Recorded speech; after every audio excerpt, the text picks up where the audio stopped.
Hello class, my name is Giselle Macias, and today I will be covering Chapter 5, which is over planning and goal setting.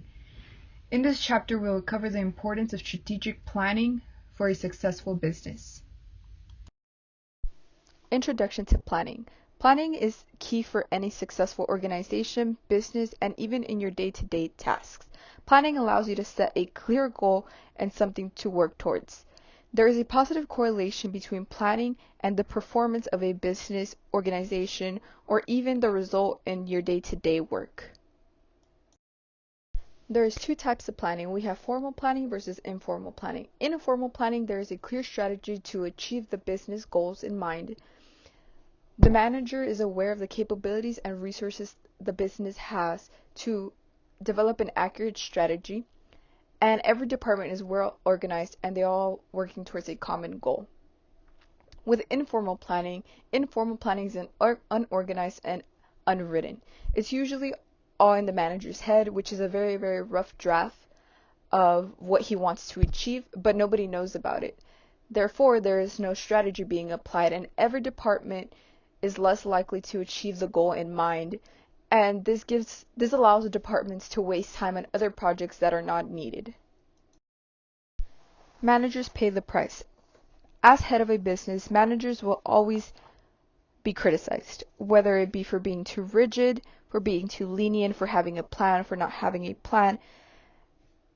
Managers will always have to take fault on whatever a team does not get done. Therefore, a manager should always make decisions based on what's best for the company. Formal planning. There is a positive outcome to formal planning, such as higher profits, higher returns on assets, and other positive financial returns. Formal planning contributes to higher performance, overall giving you a better business. Strategic management. Strategic management is what managers do to develop an organization strategy. Strategic management is important because it can determine how successful a company will be, since it gives everyone an idea on their organization and plan. Strategic management helps organizations with all the challenges that may arise, since it's a very competitive and changing market. Planning allows managers to coordinate many departments and employees. Strategic management isn't only for business organizations, it's also for government agencies, hospital, educational institutions, nonprofits, and social agencies. This can also be applied to your life because having an overall strategy on what you want to do from day to month to year allows a very positive outcome. We will now go over the 6-step strategic management process. Step 1. Every business organization needs a mission, identifying what they are in business for.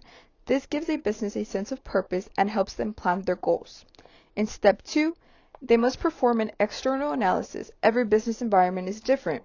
Therefore, management needs to know what their competition is like so they can adjust their strategy accordingly.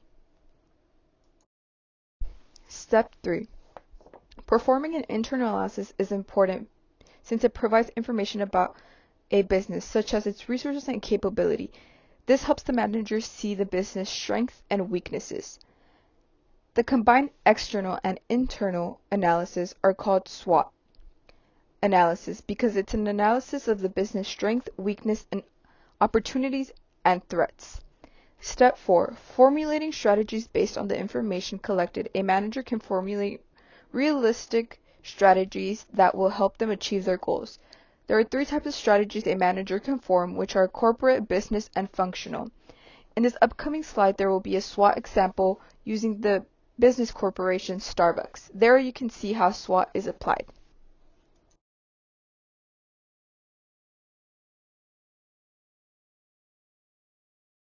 Step 5. Executing the strategies designed. Without execution, nothing is done. Step 6. The last step is to evaluate the results from the strategy implemented, determine how effective it was, and then restart the cycle. In these next few slides, we will look over the 3 main strategies used. The first main strategy is corporate strategy, with 3 subcategories. Growth strategy, which is where organizations expand the number of markets served or products offered, whether it's through their current businesses or new ones. Concentration is essentially a business decides to grow by focusing on increasing their number of products offered. Vertical integration is gaining control of input or output or both.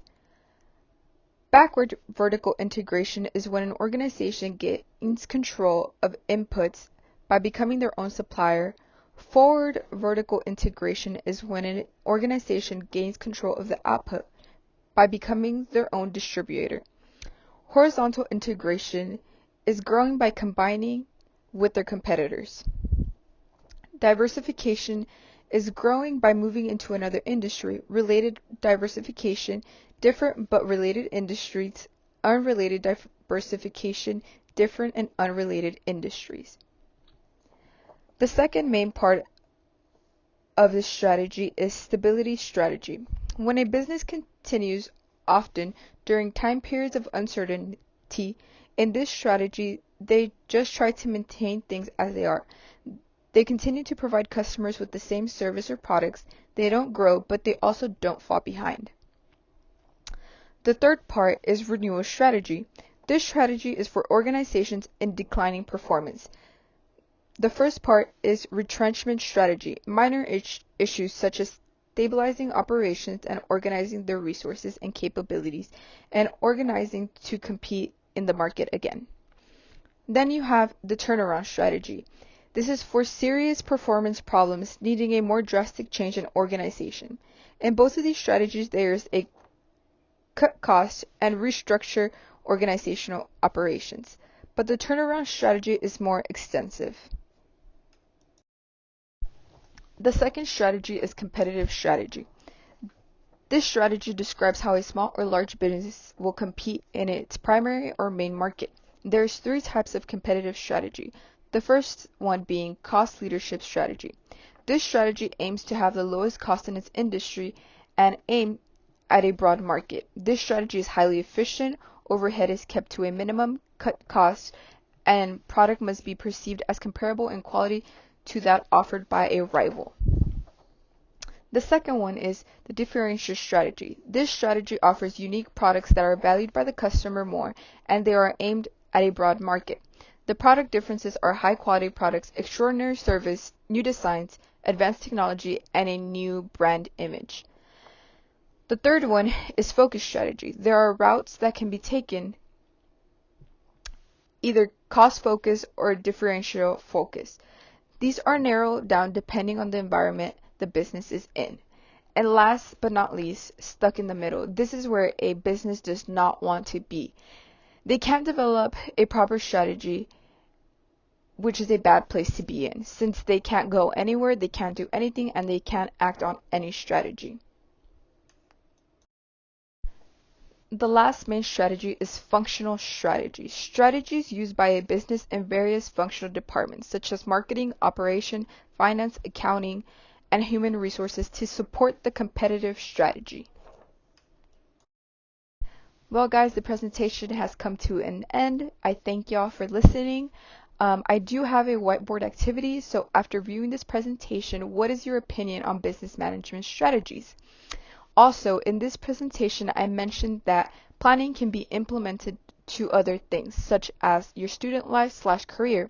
How can you plan better as a student, as a worker, to better yourself? You can access the whiteboard here in the link I have put in the description. Thank you and have a great day.